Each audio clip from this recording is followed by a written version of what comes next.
할렐루야. 네, 먼저 이 시간에도 하나님을 예배한 우리 성도들에게 오늘 말씀 속에 등장하는 고린도 교회 성도들이 경험했던 주님의 위로와 주님의 회복이 꼭 함께할 수 있기를 주의 이름으로 축원합니다.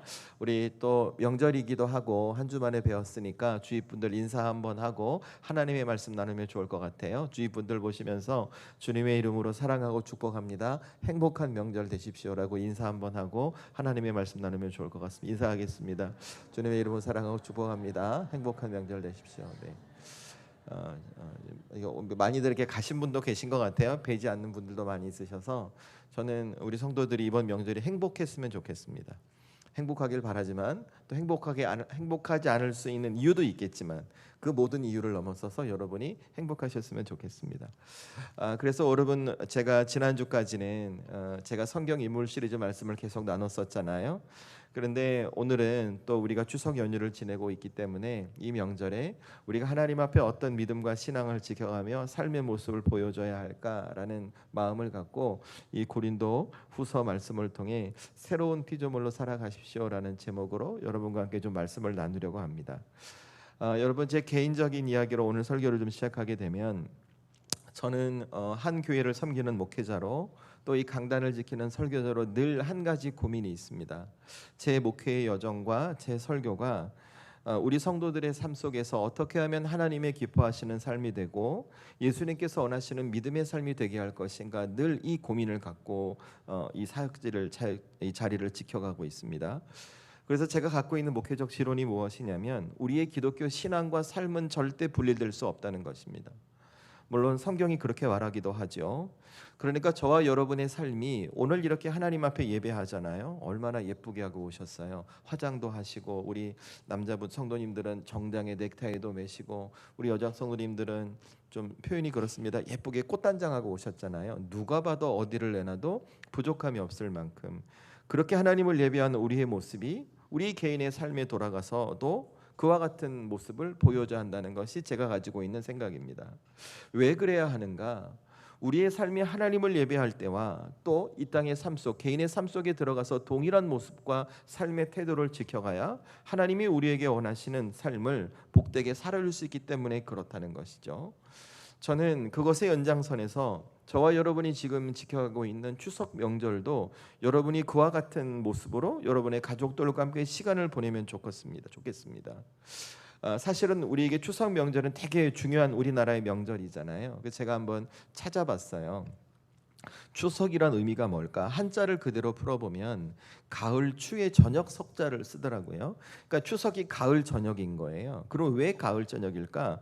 곰곰이 생각해 보니까 이런 거죠. 우리가 보통 가을에 추수를 하잖아요. 그죠? 추수를 하게 되면 온 가족이 과거에 있는 농사를 지었으니까 추수를 하고 저녁에 모여서 음식을 가족들과 나눠 먹고, 이제 추수가 끝났으니까 한 해 풍요를 주신 그 감사를 서로 나누는 거죠. 그래서 핵곡식으로 송편도 만들고 차례도 지내고 성묘도 하는 그런 문화를 갖고 있잖아요. 저는 우리 사랑하는 성도들이 이 추석 명절에 그동안 만나지 못했던 일가 친척을 만나고 또 행복한 시간을 보낼 때 그 모임 가운데 어떤 삶의 모습이 있으면 좋겠냐 하면 이렇게 하나님을 예배하는 다른 모습으로 이 시간을 보냈으면 참 좋겠다 싶은 거예요. 왜 그러냐면 제가 최근에 좀 웃픈 기사를 하나 봤어요. 웃픈이란 말은 웃기면서 슬픈 이야기를 웃픈이라 그래요. 그게 무슨 내용이 뭐냐면 제가 이제 상담과 관련된 내용을 찾아봤는데 우리나라에서 이혼 상담이 갑자기 급등할 때가 있대요. 그때가 언제냐면 명절이 지난 직후랍니다. 실제로 많이 이혼 상담을 하시고 많이 부부가 갈라서고 가정이 깨진대요. 그다음 또 한 가지 참 안타까운 이야기는 뭐냐면 112의 가정폭력 신고가 이 명절 기간에 평소보다 40% 이상이 증가한대요. 그러니까 제가 그거 보면서 모두에게 기쁨이 되고 행복해야 될 이 명절이 누군가에게는 갈등의 이유가 되고 누군가에게는 아픔의 시간이 되는구나. 그래서 어떤 법적 제재가 주어지지 않으면 참 힘들고 어려운 시간을 보내게 되는구나라는 생각, 그리고 우리의 현실을 보게 되는 거죠. 생각해 보면 웃기면서도 슬픈 이야기이잖아요. 그런데 그 생각 가운데 문득 드는 마음이 무엇이냐면 어쩌면 지금 당장은 아니어도 이 기사 속의 이야기가 우리의 이야기가 될 수 있고 우리 성도들의 주변의 이해가 될 수 있다고 싶은 거예요. 그래서 한번 생각해 봤어요. 대체 왜 그런 일들이 발생할까? 그런 사람들 속에는 분명히 예수님의 사람도 있고 하나님의 자녀로 살아가는 사람들이 분명히 있을 건데 왜 그런 아프고 속상한 일들이 생겨날까? 그리고 어쩌면 우리 주변에 우리의 삶에 일어나게 될까? 뭐 여러 가지 이유가 있겠죠. 여러 가지 뭐 경제적인 이유도 있을 거고 뭐 세대 간의 차이도 있을 거고 아니면 지금까지 살아오면서 서로 풀어내지 못했던 갈등과 오해가 겹겹이 쌓여서 일들이 생겨갈 수 있을 것 같아요. 그런데 제가 내린 최종적인 결론은 무엇이냐면 이거예요. 배려가 없는 편견이라는 거죠. 그러니까 이런 거죠. 명절에 아내는 이렇게 해야 돼. 명절에 남편은 이렇게 해야 돼. 명절에 부모는 이렇게 해야 되고 명절에 부모는 저렇게 해야 돼라고 하는 자기만의 생각과 기준과 판단으로 상대방을 보는 거예요. 물론 각 가정에서 부모와 부부 간에 혹은 자녀와 부모 간에 여러 가지 자기가 감당할 것이 있을 거라고 생각합니다.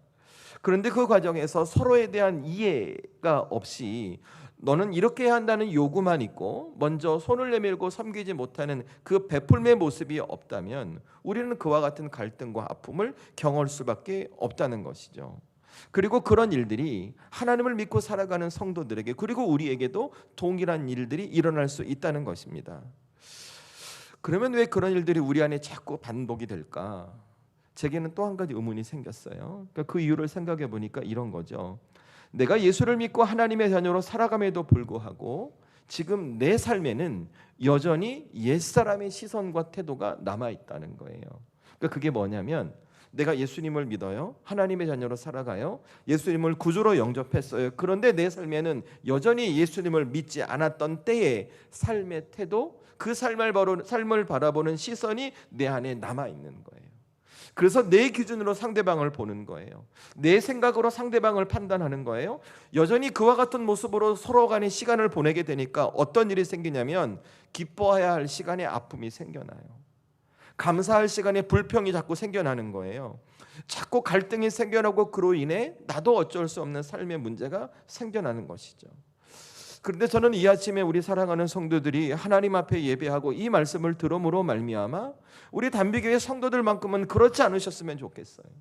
혹 여러분의 삶에 불평이 생기는 일이 있다 할지라도 내가 이 말씀을 붙들고 살아가기에 이 말씀을 붙들고 있는 나 때문에 그 불평이 감사로 바뀌는 은혜가 있기를 바라고 여러분의 삶에 혹 아픔의 시간이 주어졌다 해도 이 말씀을 붙들고 살아가는 여러분 때문에 그 아픔의 시간이 다시 기쁨과 소망으로 바뀌는 은혜가 있기를 저는 바란다는 것입니다. 그러니까 왜 그럴까? 저와 여러분이 예수님의 십자가로 구원받은 하나님의 사람이거든요. 그러니까 이제는 옛사람이 아니라 예수님께서 인정하시는, 그래서 지금의 세상을 다른 기준으로 보고 다른 시선으로 바라보는 새 사람이기 때문에 그렇다는 것입니다. 그래서 저는 우리 성도들이 이 아침에 제가 드리는 말씀을 여러분의 가슴에 잘 담고 돌아가라고 말씀드리고 싶어요. 제가 무슨 말씀을 드리려고 하냐면 지금 여러분이 하나님 앞에 이 세상에서 어떤 존재인지를 말씀드리려고 하는 거예요. 그것을 여러분이 담고 있으셔야 여러분이 이 땅의 삶을 늘 같은 일상의 삶이라도 또 다른 새로운 사람으로 삶을 살아갈 수 있어요. 여러분, 그러면 하나님께서 저와 여러분에게 어떤 존재라고 말씀하시는가? 오늘 말씀 17절을 저와 여러분이 함께 읽도록 하겠습니다. 함께 읽습니다. 시작. 그런즉 누구든지 그리스도 안에 있으면 새로운 피조물이라 이전 것은 지나갔으니 보라 새 것이 되었도다. 아멘. 여러분, 지금 예수님께서 사도 바울을 통해 먼저는 성경 속에 있는 고린도 교회 성도들에게 그리고 오늘 하나님을 예배하고 있는 저와 여러분에게 뭐라고 말씀해 주셨어요? 우리 보고 새로운 피조물이래요. 이전 것은 지나갔으니 보라 새 것이 되었도다 라고 말씀해 주셨어요. 여러분이 오늘 이 말씀을 가슴에 꼭 안고 품고 붙들고 돌아가서 살아가시라는 거예요. 제가 왜 이 말씀을 드리냐면 여러분, 제가 다른 예배 설교 중에 이런 말씀 드린 적이 있을 거예요. 하나님께서 우리에게 주신 말씀을 야고보서에서는 거울과 같다고 설명해 줘요. 여러분, 거울이 어떤 역할을 하는지 잘 아시죠? 저도 조금 전 예배에 올라오기 전에 거울을 보고 나왔어요. 제 스토리, 제 넥타이가, 옷이, 매무새가 바른지. 거울은 지금 내 모습을 있는 그대로 비춰줍니다. 그래서 문제가 있으면 수정하게 만들고 문제가 없으면 확신을 갖고 다시 삶의 자리로 들어가게 만들죠. 자, 여러분, 오늘 예수님께서 이 성경의 말씀을 통해 저와 여러분에게 해주신 말씀이 새로운 피조물이에요.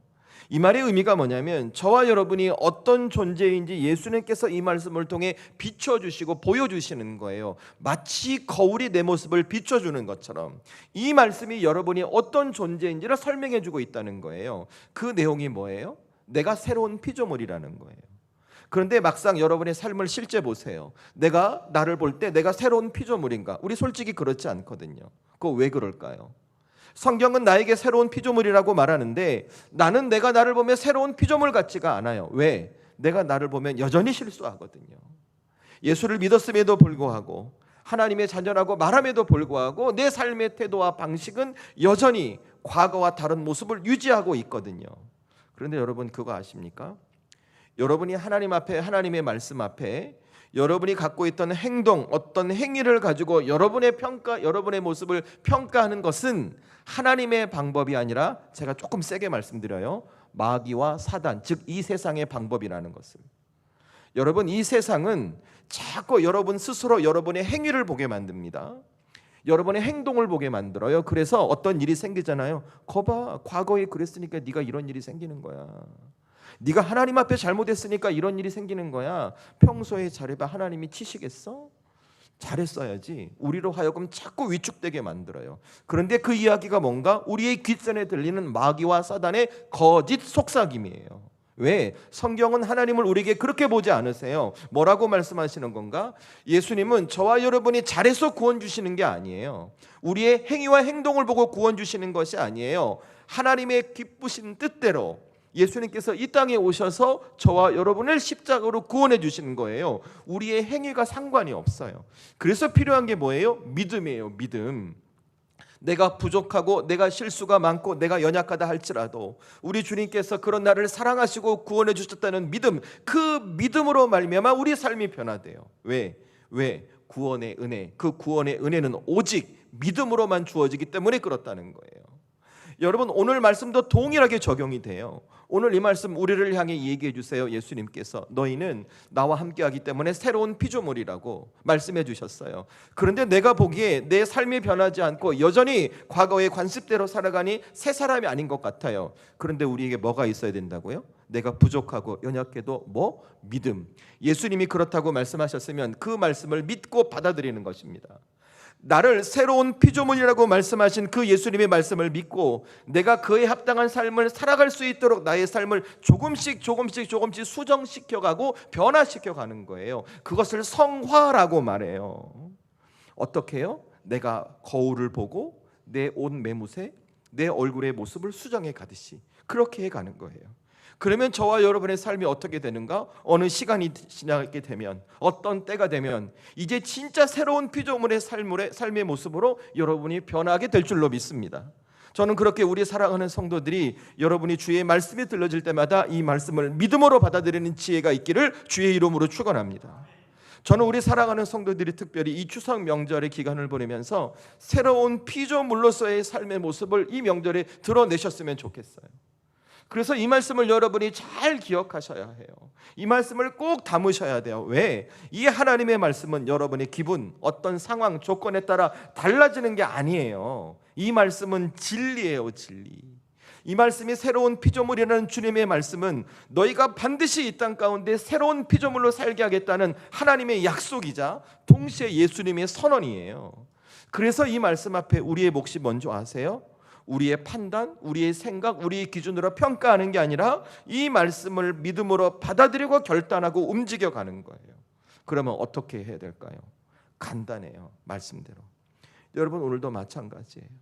예수님께서 저와 여러분에게 새로운 피조물이라고 말씀하셨어요. 그러면 우리 새로운 피조물로 살아가야 되잖아요. 그러면 어떻게 살아가야 될까요? 너무 감사한 것은 오늘 함께 읽은 말씀 속에 새로운 피조물인 우리가 이 땅 가운데 어떻게 살아가야 할지도 우리 주님께서 가르쳐주고 계시다는 거예요. 제가 그래서 오늘 여러분에게 세 가지 말씀드릴 거예요.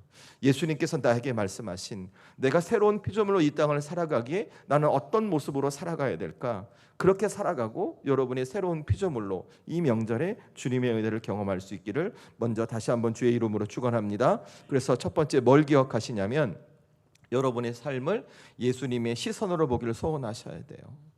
여러분, 저는 우리 성도들이 예수님께서 말씀하시는 새로운 피조물로 여러분의 인생을 살아가기 위해서 가장 먼저 변화되어야 할 것이 무엇인가? 여러분의 시선이라고 말씀드리고 싶어요. 그러니까 나를 포함해서 어떤 대상, 어떤 사람, 어떤 환경, 어떤 조건, 그 모든 것을 바라보고 해석하는 우리의 눈이 바뀌어야 된다는 거예요. 왜? 그래야 삶이 달라지기 때문에 그래요. 그런데 우리가 이 땅을 살아가면서 행하게 되는 한 가지 실수가 있어요. 그게 무엇이냐면 내가 보고 내가 느끼는 대로만 믿는 거예요. 누군가를 향해 어떤 상황 가운데 그리고 또 나를 향해 내가 보는 것으로 믿고 판단하고 결정하고 해석합니다. 물론 세상을 살아갈 때 내 눈으로 보고 판단하고 해석하는 거 중요하죠. 그런데 여러분, 우리 중에 우리가 그 과정에서 하는 실수가 뭐냐면 내 눈으로 보고 판단하고 결정하고 해석할 때 그것이 전부라고만 생각한다는 거예요. 아니에요. 그 뒤에 또 다른 것이 있어요. 그래서 그렇게 그 일이 자꾸 반복이 되잖아요. 이것이 전부라고 생각하는 나의 태도가 반복이 되면 우리는 어떤 상황에서 관계를 만들어 갈 수가 없어요. 일을 진행시켜 갈 수가 없어요. 내게 주어질 미래를 내 스스로 닫아버리는, 지금에 얽매여 미래를 닫아버릴 일들이 우리에게 생길 수 있다는 거예요. 그리고 종국에는 그 시선과 태도가 누구에게 가는 줄 아십니까? 나에게 가요. 나에게. 관계가 만들어지지 않으니까 결국 누가 남아요? 나 혼자 남잖아요. 그러면 누가 누구에게 말하겠어요? 내가 나에게 말하죠. 그리고 이렇게 말하는 거예요. 내가 전에 이랬기 때문에 지금 이러는 거야. 내가 전에 저랬기 때문에 이럴 수밖에 없는 거야. 내가 살아온 과거 때문에 내 스스로 내 미래를 자꾸 부정하고 내 미래를 닫아버리게 되는 거예요. 그런데 여러분, 하나님이 우리를 구원하시면서 새로운 피조물이라고 말씀하실 때 우리에게 바라시는 모습은 그런 모습이 아니에요. 예수님이 우리에게 원하시는 그런 모습은 아니에요. 하나님은 우리가 우리의 삶을 바라보고 누군가를 바라보고 여러분의 삶을 바라보는 눈, 시선이 바뀌길 원하십니다. 그러면 그 시선이 어떻게 바뀌기를 바라실까? 여러분, 오늘 17절 말씀에 담겨 있어요. 17절 말씀 저와 여러분이 한 번 더 읽습니다. 시작. 그런즉 누구든지 그리스도 안에 있으면 새로운 피조물이라 이전 것은 지나갔으니 보라 새 것이 되었도다. 아멘. 여러분, 이 말씀의 내용이 뭐냐면 예수님께서 사도 바울을 통해 고린도 교회 성도들에게 해주고 있는 말씀이에요.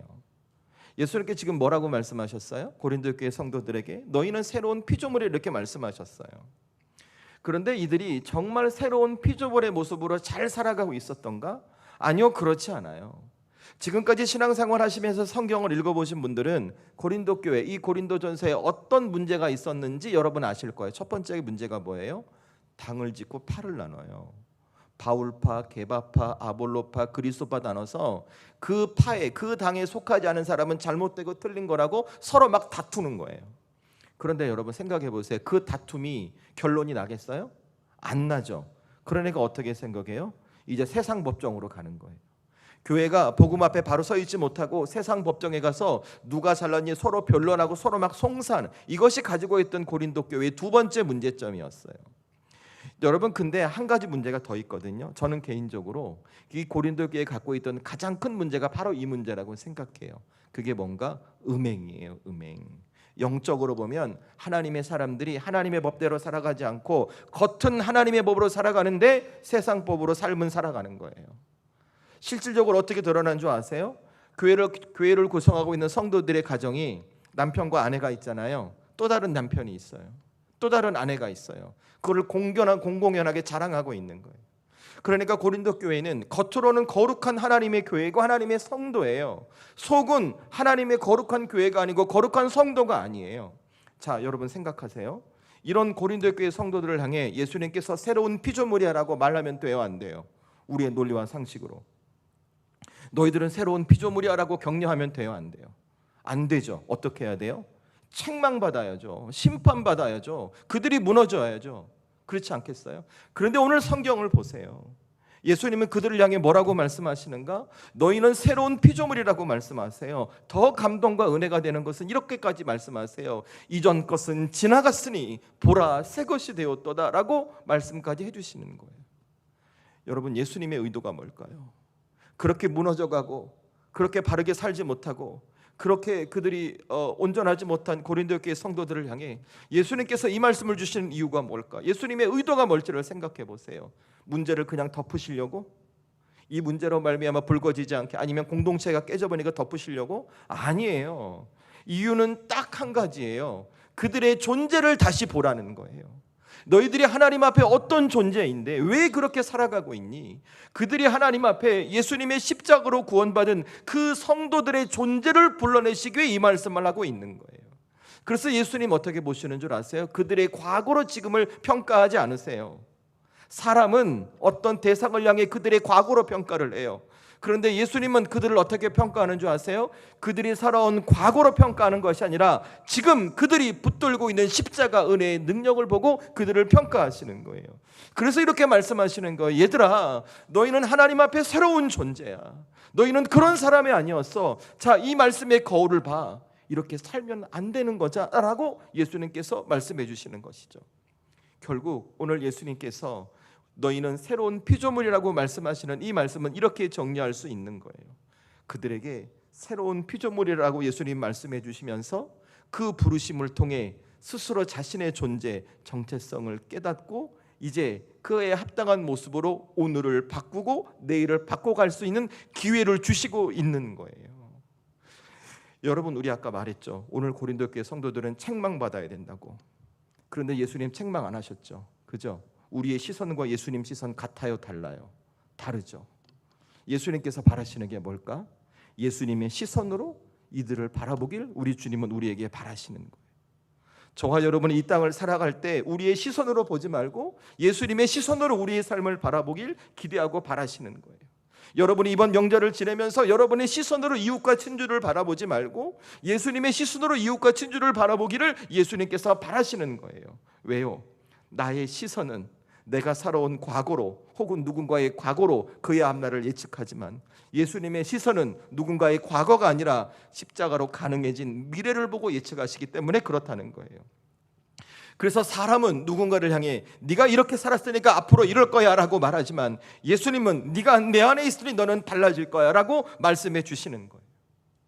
여러분, 이것이 복음의 능력임을 여러분이 깨달으셔야 돼요. 여러분, 어쩌면 우리의 시선을 갖고 나를 그렇게 여러분 스스로 보고 계실지도 몰라요. 그러니까 어떤 일이 생겨요? 과거의 한계 속에 여러분을 지금 묶어버리는 거예요. 그러니까 여러분은 성공할 수가 없어.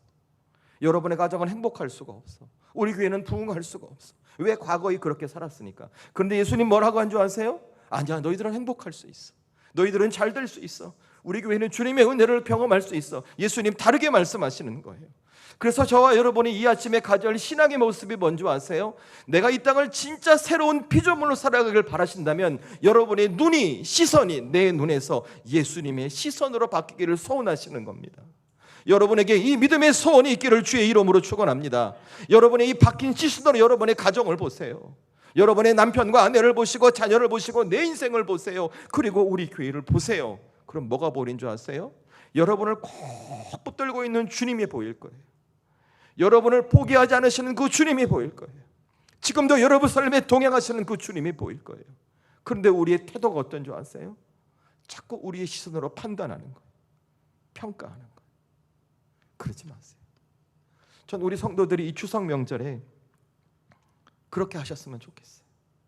여러분, 저도 이제 오늘 예배를 마치면 저희 아내하고 아이들 데리고 저희 부모님 댁에 갈 거예요. 여러분도 가시겠죠. 또 누군가를 만나겠죠. 가족이 아니든 이웃이든 어쨌든 만나겠죠. 그런데 그 과정 속에 우리에게 어떤 일이 생기는가? 분명히 우리를 아프게 하는 일들이 있을 거예요. 우리를 속상하게 하는 일들이 있을 거예요. 그런데 그때 여러분이 어떤 시선으로 보세요? 내 시선으로 보지 말고 예수님의 시선으로 보는 거예요. 그럴 때 우리에게 주는 은혜가 뭔지 아세요? 불평이 감사로 바뀐다니까요. 갈등이 화해로 바뀐다니까요. 무너질 뻔한 관계 속에 다시 그 관계가 회복되는 주님의 역사가 저는 우리 성도들에게 일어날 줄로 믿습니다. 그러니 여러분 잊지 마세요. 우리가 이렇게 보려고 애쓰는 것은 내가 어떤 이 명절 기간에 예의 바른 사람이 되기 위해서 그런 게 아니에요. 예수님께서 나를 그렇게 바라보고 계셨기 때문에 나도 그렇게 보는 거예요. 예수님께서 저 사람을, 이 사람을 그렇게 바라보고 계시기 때문에 나도 그렇게 보는 거예요.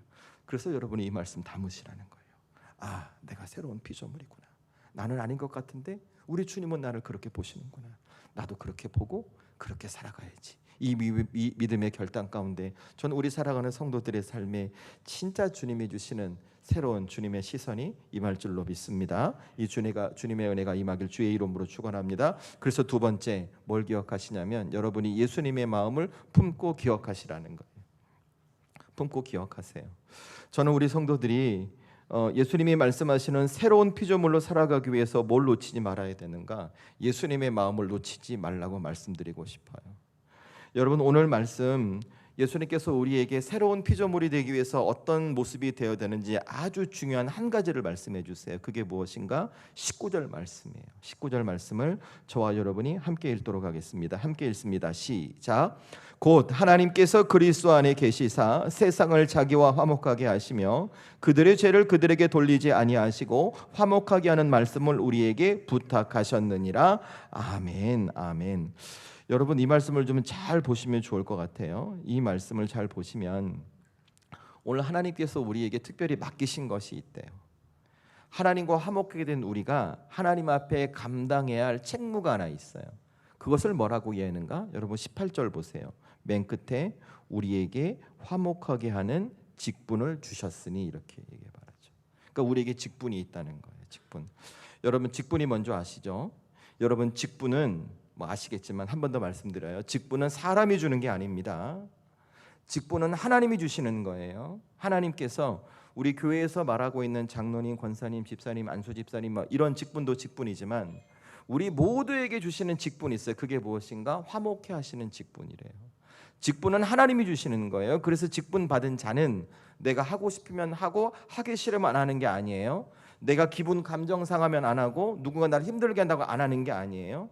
하나님께서 그에게 주셨기 때문에 내가 하나님 앞에 직분 맡은 자로 끝까지 책임을 다하고 충성을 다하는 거예요. 그러면 하나님이 그를 통해 일하세요. 역사하세요. 그래서 여러분 교회도 잘 보잖아요. 직분자들 중에 주님의 역사가 일어납니다. 여러분 이거 잘 기억하세요. 어쨌든 오늘 하나님께서 우리에게 주신 직분이 있어요. 18절 후반부 보니까 제가 한 번 더 읽을게요. 눈으로 따라오세요. 모든 것이 하나님께로 났으며 그가 그리스도로 말미암아 우리를 자기와 화목하게 하시고 또 우리에게 화목하게 하는 직분을 주셨으니 아멘. 우리에게 화목해 하는 직분이 주어졌대요. 그러니까 이걸 다른 말로 하면 저와 여러분은 죽는 그날, 천국 가는 그날까지 누군가가 하나님과 화목하게 하도록 우리가 잘 이 직분을 감당할 의무와 책임이 있다는 거예요. 요걸 조금 더 직설적으로 말씀드리면 여러분 명절이잖아요. 명절 가서 이제 가족들 만나고 친지들 만나고 이웃들 만나게 되잖아요. 내가 화목하고 싶지 않은 사람도 이 직분 때문에 화목한 모습으로 지내야 할 의무와 책임이 있다는 거예요.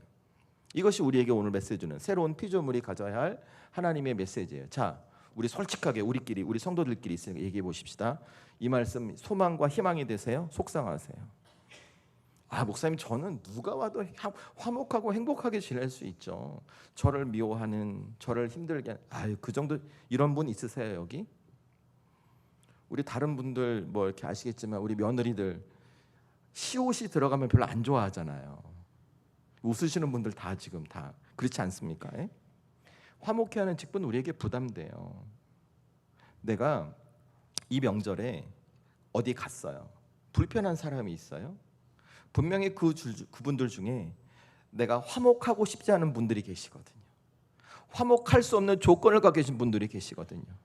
그래서 이 화목해 하는 직분 앞에 우리가 어떤 질문을 할 수 있냐면 예수님, 저분이 저를 그렇게 힘들게 하는데 저분이랑 저랑 삶의 가치관이 다른데 어떻게 제가 저분이랑 화목할 수 있겠습니까? 라고 우린 질문하고 반문할 수 있는 거죠. 이런 현실적인 상황에서 오늘 예수님께서 우리에게 맡겨주신 새로운 피조물이 감당해야 할 이 화목해 하는 직분 어떻게 감당해야 될까요? 여러분 제가 결론부터 말씀드리면 여러분 이 직분은 우리의 힘과 능력으로 감당하는 직분이 아니에요. 그럼 어떻게 해야 될까? 오늘 예수님께서 이 직분, 화목해 하는 직분을 감당하기 위해서 우리에게 주신 말씀이 있어요. 그 말씀이 19절 아까 읽으셨죠? 한 번 더 읽습니다. 시작.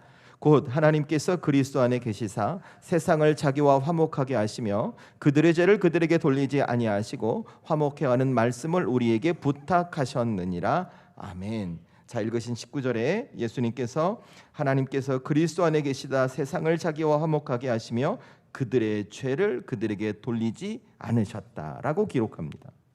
여러분, 이 말씀의 의미와 뜻이 뭔지 잘 생각해 보세요.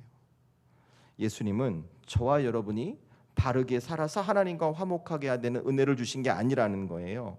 이미 저와 여러분이 여전히 죄 가운데 있을 때에 하나님을 거부하고 하나님을 떠나 이 땅 가운데 내 마음대로 세상의 뜻에 살아갈 때, 그때 우리 주님은 우리가 하나님과 화목하도록 십자가라는 큰 은혜와 사랑을 보여주셨다고 설명하는 거예요. 이것이 우리를 향한 예수님의 마음이라는 거예요. 자, 오늘 성경 그대로 우리에게 화목해 하는 직분을 감당하라라고 말씀해 주시고 우리를 향한 예수님의 마음을 우리에게 설명해 주셨어요. 예수님 어떤 의도일까요? 화목해 하는 직분을 너희의 애씀과 노력과 수고로 감당하라라는 걸까요? 아니면 이 화목해 하는 직분을 너를 향한 내 마음을 품고 너희가 받았던 그 사랑과 은혜를 기억하며 감당하라는 말씀일까요? 전자의 후자예요. 답변해 주세요. 전자의 후자예요. 후자죠. 그래서 저와 여러분 오늘 이 아침에 가져올 게 무엇인가? 나를 향한 예수님의 마음을 품고 기억하시라는 거예요. 저는 이 아침에 우리 사랑하는 성도들이 여러분을 향해 있는 예수님의 마음을 품고 기억하는 분들이 될 수 있기를 주의 이름으로 축원합니다. 예수님은 여러분이 여전히 죄 가운데 있을 때부터 사랑하셨어요. 예수님은 지금도 여러분을 사랑하고 계세요.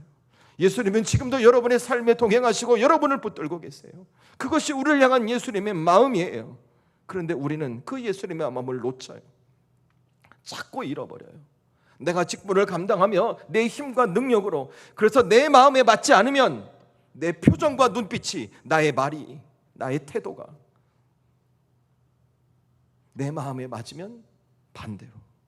아니요, 직분은 우리의 힘과 능력으로 감당하는 게 아니에요. 직분은 하나님께서 나를 구원해 주신 은혜에 감사하고 예수님께서 사랑해 주신 그 사랑에 감사해서 그 감동으로, 은혜로, 헌신으로, 수고로 감당하는 거예요. 저는 오늘 우리 사랑하는 성도들이 이 명절에 이 마음, 이 예수님의 마음으로 이웃과 친지를 만드셨으면 좋겠어요. 여러분 이제 각각에 가시면 분명히 제가 말씀드렸죠. 여러분의 마음을 이렇게 뒤집는 분들이 있을 수 있다니까요. 나를 무너뜨릴 것 같은 속상한 상황이 여러분에게 접하게 될 거라니까요. 어떤 경우는 말로 상처 주고 어떤 경우는 나를 힘들게 할 일들이 여러분에게 있을 거라는 거예요. 그런데 그때 여러분이 뭘 떠올리시는가? 나를 구원하신 예수님의 사랑, 그 주님의 마음을 품고 여러분들이 꿀떡 삼키고 손 내미신다면 그것이 바로 화목해 하는 직분을 감당하는 것이 아니고 무엇이겠습니까?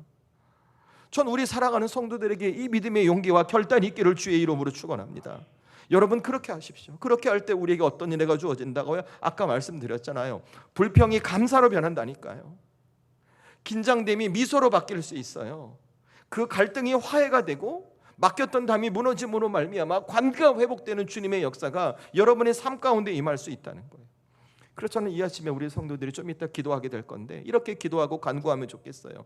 예수님, 제 마음에 제가 죄인 되었을 때 저를 사랑하신 주님의 마음을 품게 해주십시오.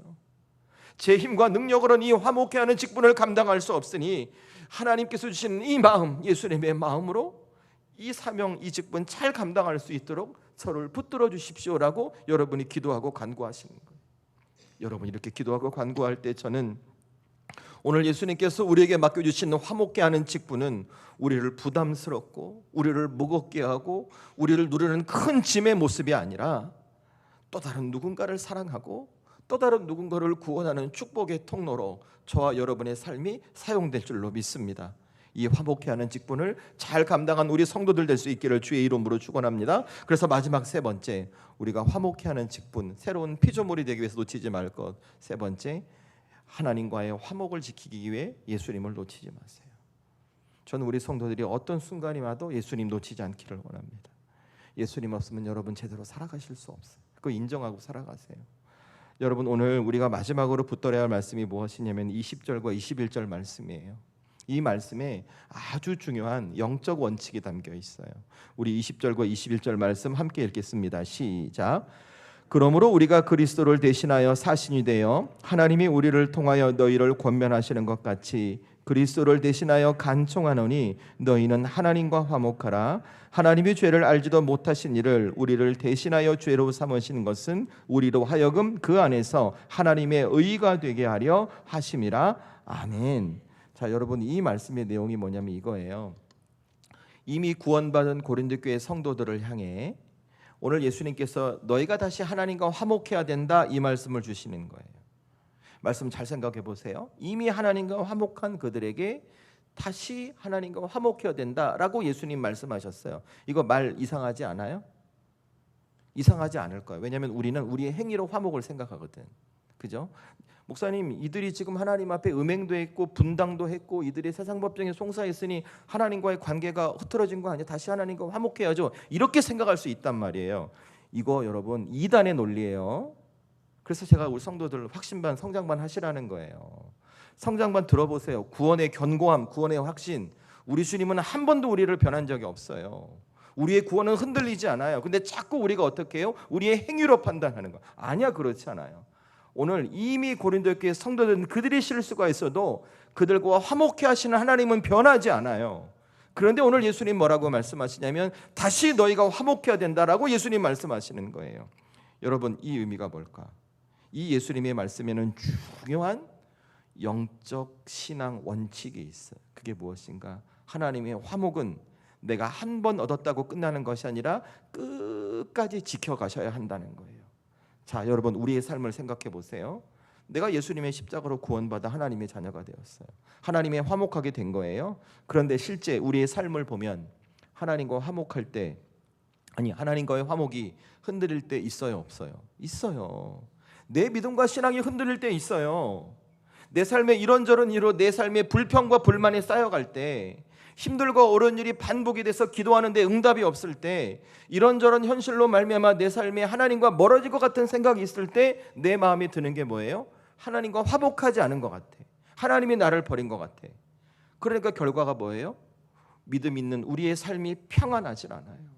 내 삶에 평안이 없어요. 두려운 거예요. 평안이 없으니까 어떻게 해요? 조금만 바람이 불어도 삶이 요동치기 시작해요. 그러니 관계가 틀어져요. 일을 진취적으로 할 수 없어요. 신앙생활도 잘하지 못해요. 그리고 결국 어떻게 될까? 삶이 무너져 버리는 거예요. 왜 그럴까? 내가 하나님 앞에 화목이 흔들려 갈 때, 화목을 제대로 지켜가지 못할 때, 여러분 그거 아세요? 마귀와 사단이 기가 막히게 파고듭니다. 내가 하나님과 화목을 지켜가기 위해서 꼭 놓치지 말아야 할 예배의 자리, 기도의 자리, 말씀의 자리를 조금씩 잠식시켜 빼앗아 버리거든요. 그래서 여러분 신앙이 흔들릴 때 잘 보면 이 세 개의 자리가 없어요. 예배의 자리, 기도의 자리, 말씀의 자리가 내 삶에 없는 거예요. 그러므로 말미암아 큰 환난을 겪었던 것이 고린도 교회였던 거예요. 그런데 오늘 이런 고린도 교회를 향해 예수님께서 바울을 통해 뭐라고 말씀하세요? 다시 하나님과 화목하라는 거예요. 하나님과 화목할 수 있는 자리를 지켜가라고 얘기하는 거예요. 그 하나님과의 화목을 절대 빼앗기지 말라고 오늘 예수님께서 권면하는 거예요.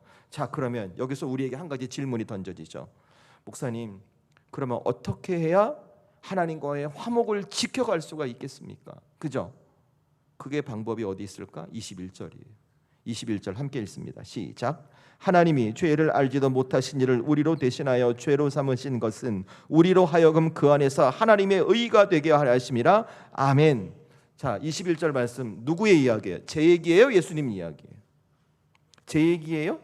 예수님 이야기예요? 예수님 이야기. 이럴 땐 답변을 좀 해주셔야 돼요. 그래야 설교가 빨리 끝나. 여러분이 답변 안 하면 질문 또 해야 되잖아. 다시, 제 이야기예요? 예수님 이야기예요? 예수님. 그죠? 자, 생각해 보세요. 오늘 하나님과 화목하라 얘기하고 화목하지 못한 그들에게 예수님 얘기를 해주셨어요. 자, 그러면 오늘 고린도 교회 성도들이 다시 화목하기 위해서 누구를 붙잡아야 될까요? 자기의 행동을 붙잡아야 될까요? 자기의 삶을 고쳐갈까요? 아니면 그들을 구원해 주신 예수님을 붙잡아야 될까요? 예수님을 붙잡는 거죠. 이것이 하나님의 화목과 내게 주신 화목을 지켜가는 방법이에요. 왜요? 예수님은 내가 죄인 되었을 때에 내가 의로운 하나님의 자녀가 되도록 십자가 구원의 은혜를 베풀어 주신 분이시거든요. 그래서 내가 당장 하나님과 화목하지 못한 것 같고 내 삶이 하나님과 화목하지 못해 어디서부터 무엇인가 어떻게 다시 시작해야 할지 막막해질 때 우리가 누구 앞에 나오는 거예요? 다시 십자가 앞에 나와 예수님을 붙드는 거예요. 주님, 제가 어디서부터 어떻게 하면 좋겠습니까? 주님, 저를 붙들어 주십시오라고 여러분이 기도하고 간구하시는 거예요. 그러면 그때서 여러분이 깨닫게 돼요. 아, 하나님은 여전히 나와 화목한 관계로 계시는구나. 우리 주님은 단 한 번도 나를 떠나보낸 적이 없으시구나.